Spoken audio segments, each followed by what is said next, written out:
Hello everyone, welcome to your own channel Udgam Pathshala.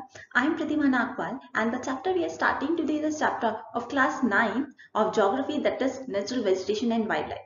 तो इस chapter में हम पढ़ेंगे कि नेचुरल वेजिटेशन क्या होती है, उसका मीनिंग पढ़ेंगे, फ्लोरा फोना क्या होता है, डेफिनेशन की फॉर्म में कौन कौन से ऐसे फैक्टर्स हैं जो फ्लोरा और फोना को या नेचुरल वेजिटेशन को जो है वो इफेक्ट करते हैं।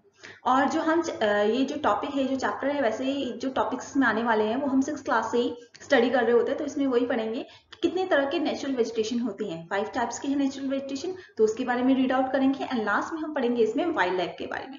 तो चलिए स्टार्ट करते हैं। So first of all, there is a definition of natural vegetation.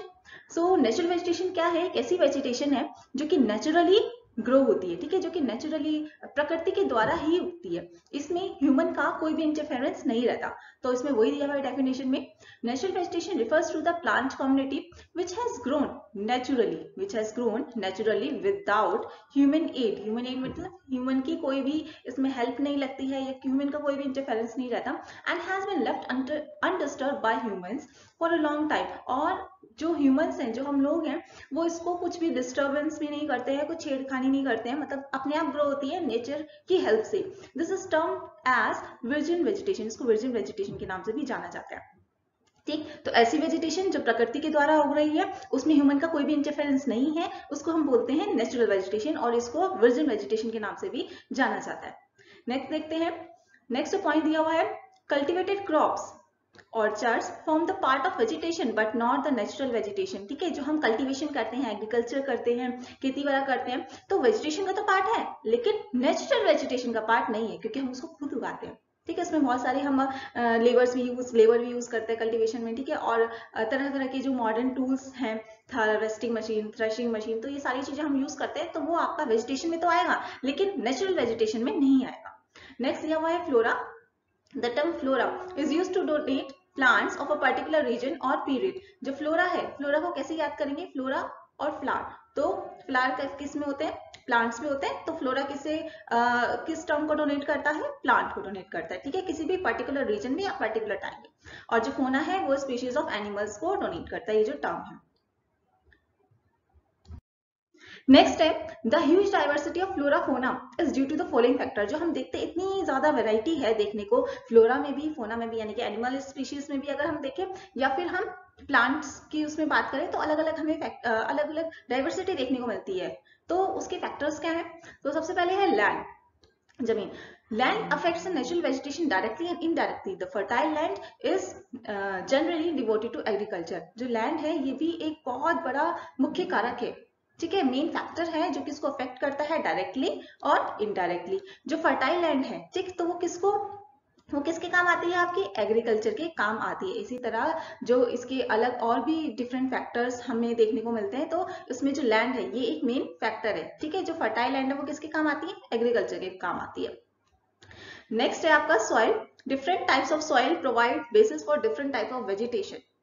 The sandy soil of the desert support cactus and thorny bushes। यानी कि जो सॉइल है वो भी एक मेन फैक्टर है वेजिटेशन का। जो नेचुरल वेजिटेशन हम लोग पढ़ रहे हैं, या जो वेजिटेशन भी है, तो उसमें इसका मेन रोल है। वो कैसे है, जैसे कि आपका सैंडी सॉइल है, तो वो किसके काम आती है, यानी कि जिसमें ज्यादा मॉइस्चर नहीं होता, तो वहां पे कैसे प्लांट्स उगेंगे, जिसको जो पानी की जरूरत है बहुत ही कम होती है, जैसे कि आपका हो गया कैक्टस या फिर thorny bushes.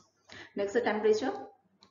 Vegetation are mainly determined by temperature along with the humidity in the air, precipitation in the air। जो टेम्परेचर है ये भी एक मेन फैक्टर है किसके लिए, वेजिटेशन के लिए। नेक्स्ट लास्ट दिया हुआ है sunlight. Due to the longer duration of sunlight trees grows faster in summer. यानी कि जहाँ पे सनलाइट ज्यादा होती है, ज्यादा लंबे समय तक टिकती है, यानी कि लंबे समय तक रहती है, तो वहाँ पे जो ट्रीज होते हैं ना, वो बहुत ही ज्यादा फास्टर ग्रो करते हैं और अच्छे ग्रो करते हैं, घने होते हैं वहाँ पर। नेक्स्ट देखते हैं टाइप्स ऑफ वेजिटेशन। ठीक है, तो हमें पता है कि 5 टाइप्स ऑफ वेजिटेशन है। ट्रॉपिकल एवरग्रीन फॉरेस्ट, या वेजिटेशन भी आप इसको बोल सकते हैं, ट्रॉपिकल एवरग्रीन वेजिटेशन बोल सकते हैं। नेक्स्ट है आपका tropical deciduous forest, tropical thorn forest and scrubs, montane forest and mangrove forest. तो अब हम इसके बारे में एक एक जो इसके वेजिटेशन दिया हुआ है, तो एक एक वेजिटेशन के बारे में हम इसको स्टडी करेंगे। First of all there is a tropical evergreen forest. ठीक है, आपको पिक्चर देख के ही लग रहा होगा कि एवरग्रीन रहते हैं, सदाबहार रहते हैं पूरे टाइम।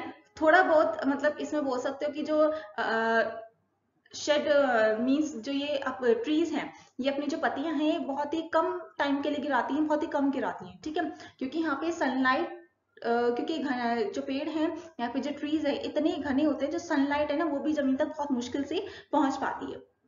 तो देखते हैं, they are at their best in areas having more than 200 centimetre of rainfall. तो यहाँ पे रेनफॉल भी ज्यादा चाहिए होती है, यानी कि 200 सेंटीमीटर एनुअल रेनफॉल चाहिए। ठीक है, इस एरिया के लिए, यानी कि इन ट्रीज के लिए। The trees reach great heights up to 60 metre और इवन अबव। जो यहाँ पे ट्रीज देखने को मिलते हैं ना, उनकी जो हाइट होती है वो 60 मीटर्स होती है, और कई बार इससे ज्यादा भी हो जाती है। कैसे कैसे यहाँ पे ट्रीज देखने को मिलते हैं इन फॉरेस्ट में? Ebony, mahogany, rosewood, rubber and cinchona. और जो एनिमल्स यहाँ देखने को मिलते हैं वो कौन से हैं? एलिफेंट्स हैं, मंकी है, डियर है। तो मेनली अगर ये आपको टॉपिक आता है लिखने को, तो इसमें क्या लिखना है कि यहाँ पे रेनफॉल कितनी होती है। ठीक है, इन जो ट्रीज है इनकी हाइट क्या है, यहाँ पे एनिमल्स कौन से देखने को मिलते हैं, यहाँ ट्रीज कौन से देखने को मिलते हैं। तो ऐसे आपको पॉइंट 4-5 लिख देने हैं। नेक्स्ट है आपका tropical deciduous forest. Deciduous forest को हम लोग मॉनसून फॉरेस्ट भी बोलते हैं, and spread over the region receiving the rainfall between 200 centimetre and 70 centimetre. ठीक है, तो इसको रेनफॉल उसके मुकाबले में, किसके? ट्रॉपिकल एवरग्रीन फॉरेस्ट के मुकाबले में कम चाहिए होती है, 200 centimetre and between 200 centimetre and 70 centimetre. They shade there leaves for about 6 to 8 weeks in dry summer. यानी कि जो ये पेड़ है अपनी पत्तियां गिरा देते हैं 6 से 8 हफ्तों के बीच में, और जब वहां पे ड्राई समर यानी कि समर का सीजन होता है। Teak is the most prominent species of this forest. Teak जो है बहुत ही इंपॉर्टेंट है इस फॉरेस्ट का, जो ट्री है इसमें बहुत ही इंपॉर्टेंट ट्री माना जाता है इस फॉरेस्ट का। और इसमें और भी है, बैम्बूज है, साल है, शीशम है, सैंडलवुड है। तो ये भी जो है अलग अलग स्पीशीज यहाँ पे ट्रीज की देखी जाती है। ठीक, कॉमन एनिमल्स कैसे कैसे यहाँ पाए जाते हैं? Lion, tiger, pig, deer, elephant. और जो forest, these forest are found in Himalayas, यानी कि अब इसको प्लेस दिया हुआ है कि कहाँ कहाँ पे ऐसे ये जो फॉरेस्ट हैं वो देखने को मिलते हैं। Himalayas, Jharkhand, west Odisha and Chhattisgarh et cetera. तो वही है, यानी कि अगर हम देखें कि इसको अगर हम डिफरेंशिएट भी करना चाहें तो इसके बेसिस मेनली सेम ही पड़ेंगे कि इनका एनुअल रेनफॉल कितना है, और इनकी जो हाइट है वो कितनी है, ट्रीज की कहाँ कहाँ देखने को मिलते हैं, ट्रीज की कौन, आप ट्रीज के नाम भी बोल सकते हो, आप कॉमन एनिमल्स के नाम बोल सकते हो। तो वही 4 to 5 पॉइंट्स सभी में आपको देखने को मिलेंगे इसमें। नेक्स्ट है आपका थॉर्न फॉरेस्ट एंड स्ट्रब्स। ये फॉरेस्ट या ट्रीज वहां देखने को मिलते हैं जहाँ पे पानी की कमी हो। ठीक है, क्योंकि इन ट्रीज को कम मॉइस्चर की जरूरत होती है। In region with less than 70 centimetre of rainfall, annual rainfall यहाँ पे 70 सेंटीमीटर तक चाहिए होती है। And this consist of thorny trees and bushes. Thorny trees और बुशेस यानी कि जो कांटेदार होते हैं ना, आप देखते हैं जैसे कैक्टस है, तो मेनली वो यहाँ पे आपको देखने को मिलेगा। जो एनिमल्स है, कॉमन एनिमल्स कौन कौन से? Rats, mice, rabbits, fox, wolf, tiger and camels. ठीक, कैमल को तो शिप ऑफ द डेजर्ट भी कहा जाता है। नेक्स्ट आपका दिया हुआ है, trees are scattered and have long roots penetrating deep into the soil in order to get moisture. जो यहाँ पे ट्रीज होते हैं तो वो क्या है, अलग अलग जगह फैले होते हैं, यानी कि एक साथ घने उसमें नहीं होते, जो कि हमने पहले की उसमें स्लाइड्स में देखा था। तो उसमें ट्रॉपिकल एवरग्रीन फॉरेस्ट हो या ट्रॉपिकल डेसिडियस फॉरेस्ट हो, तो वो काफी पास पास में होते हैं। लेकिन अगर हम इन फॉरेस्ट की बात करें तो ये कैसे है? दूर दूर फैले हुए हैं, स्कैटर्ड, पास पास में नहीं है, दूर दूर है।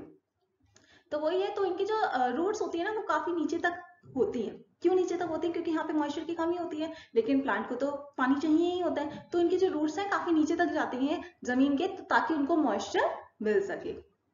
कहाँ का देखने को मिलती है? आपके राजस्थान, मध्य प्रदेश और छत्तीसगढ़, और ऐसे और भी प्लेसेस हैं। नेक्स्ट है आपका माउंटेन फॉरेस्ट। माउंटेन फॉरेस्ट नाम से पता चल रहा है, यानी कि जो माउंटेन, जो हिली एरिया पे आपको देखने को मिलते हैं। The wet temperature type of forest are found between the height of 1000 centimetre and 2000 centimetre. यानी कि काफी ज्यादा हाइट पे हमें ये देखने को मिलते हैं। ट्रीज कैसे कैसे मिलते हैं यहाँ पे? पाइन, देवदार, सिल्वर एंड फिर, ये ट्रीज के नाम दिए हुए हैं। और जो कॉमन एनिमल्स यहाँ पे मिल रहे हैं वो है wild sheep, yak, snow leopard and squirrels. तो ये कहाँ पे देखने को मिलते हैं आपको? जो माउंटेन या हिली एरिया होते हैं। नेक्स्ट है mangrove forest. Mangrove forest mainly वहां देखने को मिलते हैं जहाँ पे दलदली इलाका होता है। ठीक है, आप इस पिक्चर में भी देख सकते हो जहाँ पे दलदली इलाके, जहाँ पे पानी ज्यादा है, मड भी है, ठीक है, तो वहां पे आपको देखने को मिलते हैं। तो first area the mangrove tidal forest are found in the area of coast influence by tides, ठीक, कोस्टल एरिया में आपको ये देखने को मिलेंगे।